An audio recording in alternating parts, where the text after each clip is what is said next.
Buongiorno a tutti amici di Angolo Nerazzurro, bentornati sul canale. Nuovo video per parlare della situazione stadio con un consiglio comunale previsto per oggi e un altro che poi probabilmente sarà quello definitivo previsto per lunedì. Insomma, situazione stadio che si sta definendo e da capire in quale senso si definirà, se per la costruzione oppure si tornerà nuovamente al punto di partenza. Tra l'altro volevo analizzare anche un articolo di oggi della Gazzetta dello Sport che paragona il modo di giocare e la scelta degli uomini di Kivu ad Inzaghi, quando in realtà secondo me ci sono tante differenze, e andremo poi a vedere anche le ultime in vista di Cagliari-Inter, visto che ci troviamo praticamente già all'antivigilia della partita. Andremo quindi anche a vedere le condizioni di Bonnicchi, potrebbe essere schierato da titolare in attacco.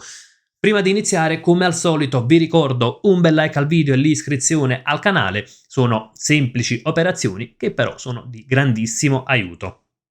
Dicevamo, situazione stadio San Siro. Oggi ci sarà un consiglio comunale, poi con ogni probabilità la votazione definitiva potrebbe essere lunedì. La votazione deciderà se appunto vendere all'Inter e al Milan San Siro e le zone limitrofe, oppure insomma bocciare questa soluzione con Inter e Milan che tornerebbero praticamente al punto di partenza. È un qualcosa da definire a stretto giro di posta, oserei dire, entro fine mese bisogna definire, anche perché poi l'11 novembre entra in gioco il vincolo architettonico che praticamente nega la possibilità di abbattere il secondo anello dello stadio e quindi praticamente negherebbe la possibilità di andare a ricostruire San Siro, quindi facendo praticamente naufragare il progetto delle due società. Tra l'altro ad oggi San Siro è uno stadio che si presenta in maniera un po', praticamente uno stadio antico quasi, oserei dire. Non rispetta i parametri dell'UEFA, praticamente 11 parametri su 22 non sono rispettati e quindi questo non gli permetterebbe di candidarsi per ospitare delle partite del prossimo europeo, o meglio dell'Europeo 2032. Arriviamo al dunque, perché c'è il dubbio che la giunta comunale possa decidere di non concedere lo stadio a Inter e Milan. Innanzitutto rischia di essere un problema anche politico, quindi con un voto che va un po' contro il sindaco Sala, quindi un po' l'opposizione rischia, la politica rischia di creare comunque un danno importante al calcio e c'è l'opposizione che non è convinta di alcuni punti. Innanzitutto del progetto di ristrutturazione con Inter e Milan che lascerebbero intatto soltanto il 9% circa dello stadio e non sono d'accordo neanche sui tempi, sull'accelerata che c'è stata da parte del comune, sulla valutazione di vendita, una valutazione di 197 milioni per quanto riguarda la vendita alle due società, 197 milioni tra stadio e zone limitrofe, quindi insomma il rischio che possa essere bocciato il tutto c'è comunque, è palese. Il punto qual è? Secondo me, allora, già nell'idea generale io condivido poco quest'idea di avere un solo stadio per Inter e Milan, perché se andiamo a vedere tutte le grandi realtà del calcio europeo, se andiamo a vedere Madrid, andiamo a vedere Londra, Manchester, insomma, quando una città ha due squadre così importanti in Europa hanno due stadi, quindi ognuno ha il suo stadio di proprietà. Già un qualcosa che non si sta facendo a Milano. Poi magari non metto in dubbio il punto di vista finanziario, probabilmente avranno valutato che adottando questa soluzione i costi sarebbero praticamente dimezzati e probabilmente ci sarebbero gli stessi introiti, però già dal punto di vista dell'immagine non è una soluzione che mi piace particolarmente. C'è poi da dire che in Italia continuiamo ad avere sempre gli stessi problemi, perché ad oggi delle 13 città che si candidano per ospitare Euro 2032, soltanto lo Juventus Stadium rispetta tutti i requisiti previsti dall'UEFA, quindi gli altri per un motivo o per l'altro ci sono comunque dei requisiti che non rispettano. E questo è un problema che l'Italia porta indietro da tanti anni. Ecco, si è parlato anche di un commissario per gli stadi, però ad oggi non c'è stata ancora questa nomina e sarà da capire quando ci sarà, ecco, un commissario straordinario per gli stadi, quindi proprio per cercare di velocizzare questo processo. È un problema, come dicevamo, che l'Italia porta dietro da anni e che sta facendo perdere terreno rispetto al resto d'Europa. Perché dico questo? Perché ci sono state diverse situazioni a Firenze, a Roma, oggi a Milano, in cui c'erano società che cercavano di fare gli stati nuovi, di ottenere un progetto, però poi si andavano sempre a scontrare con una burocrazia, con comuni che comunque cercavano, ecco, di mettere un po' i bastoni tra le ruote, e alla fine ci troviamo che il nostro calcio è rimasto indietro rispetto al resto d'Europa. Gli stadi non saranno l'unico problema, sicuramente, però quando una società italiana deve andarsi a confrontare con società che guadagnano magari forse 5, 6 o 10 volte in più dallo stadio rispetto a quanto guadagnino i nostri club, è chiaro che c'è una disparità ed è una forbice che rischia di aumentare sempre di più nel corso degli anni, perché se oggi Inter e Milan possono avere introiti dallo stadio soltanto praticamente dalla vendita dei biglietti, e è vero c'è un museo, ma non credo che chissà quanti introiti possa portare, da altre parti ci sono stadi aperti 7 giorni su 7, stadi che comunque procurano introiti costanti, e ovviamente dobbiamo sempre sperare di giocarcela sulla singola partita, di essere più bravi magari dal punto di vista tattico, di avere un po' più di fortuna. Insomma, si sta creando un gap destinato ad aumentare sempre di più tra i nostri club e quelli europei, ed il governo non sta facendo niente per curare quella che non è soltanto una parte sportiva, non è soltanto un gioco, perché ad oggi il calcio procura comunque posti di lavoro, procura comunque introiti, guadagno alla nazione, al paese, quindi lo Stato insomma non sta facendo niente secondo me in questo senso, e mi duole dirlo, continuiamo ad avere degli stadi obsoleti. Voltiamo pagina, torniamo anche al calcio giocato e come dicevamo, notizia di oggi, praticamente il titolone con Chivu non cambia, modulo di Inzaghi e vecchie abitudini, l'Inter è a metà. Ecco, questo è un dibattito di cui si parla spesso, anche sui social, che Chivu non ha cambiato l'Inter. In realtà io non sono d'accordo, anzi, è vero, il sistema di gioco è rimasto lo stesso, e questo testimonia sicuramente l'intelligenza di Christian Chivu, perché oggi arrivare e andare a stravolgere tutto significava prendersi un grande rischio, togliere le certezze alla squadra, quindi andare a rivoluzionare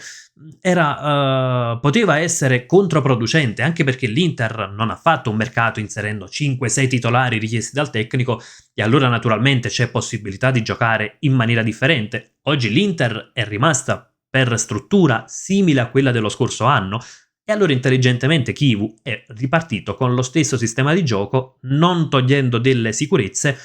però andando ad incidere nei principi di gioco. E a proposito di questo, ecco, avevo proprio recuperato le posizioni medie e il primo principio. Queste sono le posizioni medie dell'Inter di Inzaghi nella sfida di campionato di Inter-Udinese dello scorso marzo. Vediamo, praticamente per posizioni medie ci sono soltanto i due attaccanti oltre la metà campo, poi tutti al massimo sulla linea del centrocampo, con Di Marco leggermente oltre. Andiamo a prendere l'Inter di Christian Chivu, questo è l'Inter contro l'Udinese, posizioni medie molto diverse, un baricentro molto più alto, e se con l'Udinese magari il tutto poteva essere dovuto al fatto che c'era un risultato da recuperare, andiamo a prendere anche il baricentro dell'Inter contro il Sassuolo ancora più alto. Quindi da questo punto di vista l'Inter è cambiata, poi che sia un bene o un male si può discutere, ma comunque Chivu sta inserendo le sue idee. Ed è il primo punto. È un Inter che gioca molto più in verticale. L'Inter di Inzaghi faceva un giro palla spesso orizzontale, si andava sulle corsie esterne e si cercava di creare superiorità in quelle zone del campo. L'Inter di Chivu invece punta ad un gioco molto più verticale, punta a scavalcare molto spesso anche il centrocampo per arrivare subito dagli attaccanti, e quindi questo è già un altro punto diverso, ed in più è una squadra che sfrutta anche la zona centrale del campo,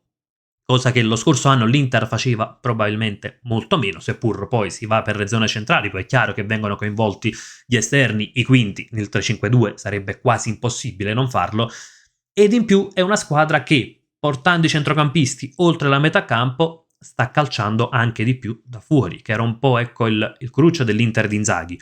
Con questo non intendo dire che Chivu ha fatto passi in avanti, Anzi, in altri contenuti ho detto anche forse per risolvere il problema difensivo bisognerebbe fare un passo indietro, quindi magari arretrare anche un po' il baricentro, tornare un po' ad avere più equilibrio, però sicuramente non è corretto dire che il Kivu non ha cambiato l'Inter, a meno che non ci fermiamo ai numerini del sistema di gioco, e allora sì, è vero, quello è rimasto uguale, ma è uguale anche da quando arrivò Conte all'Inter, eppure non possiamo dire che Inzaghi non ha cambiato l'Inter rispetto a Conte, lo stesso succederà anche con Christian Kivu, mi auguro magari ripetendo anche gli stessi risultati. Concludo anche con una delle ultime in vista di Cagliari-Inter. Ieri Bonnì non si è allenato con la squadra, ha avuto una contusione alla caviglia, da valutare il suo problema. Ecco, diciamo non è preoccupante, però molto dipenderà dalle sensazioni del calciatore. Lautaro dovrebbe partire dal primo minuto, Thuram quasi sicuramente riposerà e quindi poi bisognerà capire se per Bonnì o per Pio Esposito, che potrebbe ottenere una nuova maglia da titolare. E prima di chiudere il contenuto di oggi voglio proprio fare un appunto su Pio Esposito, anzi io direi quasi giù le mani da Pio Esposito, nel senso che c'è una stampa che che sta creando un hype immotivato per Pio Esposito, ecco, quindi si tende ad esaltare oltremodo il ragazzo, quasi come se fosse, ecco, il salvatore dell'Inter, potremmo dire in questo momento, e quindi si vanno anche a creare tantissime pressioni e a creare tantissime aspettative. E poi sappiamo benissimo come funziona la stampa. Oggi porta in alto un calciatore di 20 anni alla prima stagione in Serie A. Fra 3 partite, se non riuscirà a trovare il gol, sarà subito pronta a buttarlo giù, subito pronta a far partire le critiche. Allo stesso modo, poi c'è quella fetta di tifosi, principalmente tifosi avversari, che praticamente per attaccare questo hype immotivato che si è creato nei confronti di Pio Esposito, questa esagerazione della stampa, finisce per attaccare lo stesso calciatore e quindi si tende a criticare oltremodo, si tende quasi a generare, tra virgolette, un odio, sia per attaccare, ecco, il calciatore che viene esaltato dalla stampa, sia per attaccare i colori nerazzurri, e in tutto questo praticamente ci va a rimettere un calciatore di 20 anni che è partito bene, che ha grandissimo potenziale, che potrà essere anche il centravanti della nazionale del futuro, però ad oggi parliamo di un potenziale talento. Ha fatto benissimo nell'esordio al mondiale per club, ha segnato sia con l'Ajax che col Sassuolo, ha fornito 2 ottime prestazioni, ha inciso anche nell'azione del gol contro il Sassuolo perché è lui che difende palla e poi la scarica a Barella. Però insomma cerchiamo di salvaguardare quello che può essere un talento per il calcio italiano, non esageriamo nel esaltarlo, ma allo stesso tempo non prendiamocela col calciatore se invece c'è una fetta della stampa che ha bisogno sempre di esaltare o distruggere un determinato calciatore. Ragazzi, fatemi sapere anche la vostra nei commenti, sia sulla situazione stadio, sia ecco questo parallelismo tra Kivu e Inzaghi, e perché no, anche su tutto quello che si sta dicendo a proposito di Pio Esposito. Insomma, come al solito, sfruttiamo la sezione apposita per confrontarci. Io vi saluto e come sempre vi lascio con un gran bel Forza Inter!